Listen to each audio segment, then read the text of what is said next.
ಅವತ್ತು ನಮ್ಮ ಕಾಲೇಜಲ್ಲಿ ಗಣೇಶ ವಿಸರ್ಜನೆ ಟೈಮಲ್ಲಿ ಇವುದು ಡ್ಯಾನ್ಸ್ ಇತ್ತು ಅಂದ್ಬಿಟ್ಟು ನಮ್ಮ ಡ್ಯಾನ್ಸ್ ಕ್ಲಬ್ ಅವರೆಲ್ಲ ಹಿಂಗೆ ಮಸ್ತಾಗಿ ರೆಡಿ ಆಯ್ತಾ ಇದ್ರು. ನಮಗೆಲ್ಲ ಗೊತ್ತಾಗೋಯ್ತು. ಅಷ್ಟರಲ್ಲಿ ಕೆಳಗಡೆ ನೋಡಿದ್ರೆ PU ಕಾಲೇಜ್ ಅವರು ಕೂಡ ಬಂದು ಅಸೆಂಬಲ್ ಆಗಿದ್ರು. ಅದಾದಮೇಲೆ ಇವ್ರು 3 ಜನ ಸಿಕ್ಕಿದ್ರು, ಸರಿ ಅಂತ ಇವ್ರನ್ನ ಮಾತಾಡ್ಸ್ಕೊಂಡು ವ್ಲಾಗಲ್ಲಿ ಹಾಕೋಣ ಅಂತ ಇವ್ರದ್ದು ವೀಡಿಯೋ ತಗೊಂಡೆ.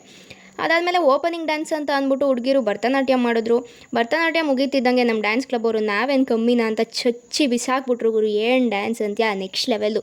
ನನಗೆ ನೋಡ್ಬಿಟ್ಟು ರಿಗ್ರೆಟ್ ಆಯಿತು, ನಾನು ಈ ಡ್ಯಾನ್ಸಲ್ಲಿ ಇಲ್ವಲ್ಲ ಅಂತ.